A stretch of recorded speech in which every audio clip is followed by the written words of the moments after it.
Good evening. One local pharmacist says the new pill form of a popular weight loss drug could open that treatment up to more people. The Federal Drug Administration approved the first prescription pill form GLP-1 medications on Monday. The pills contain the same medicine found in the popular injectables like Wegovy and Ozempic. Blake Showalter reports. The benefit to it is that some people don't like needles. John's pharmacy owner Abe Funk says that's one of the biggest benefits of the new weight loss pill approved by the FDA. So if you don't like needles, if you just wanted to swallow a pill every day, then it can be better for you. And while some people may prefer a pill over a needle, Funk says the oral form of the medication may cause greater side effects. People may also know that when they took the injection before, there's a lot of stomach issues, a lot of GI upset.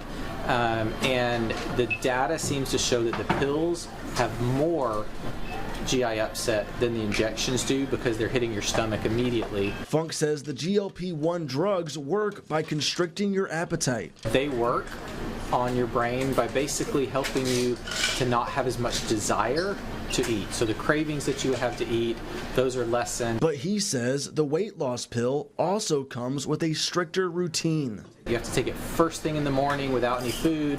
You have to drink 4 ounces of water, not coffee or anything else.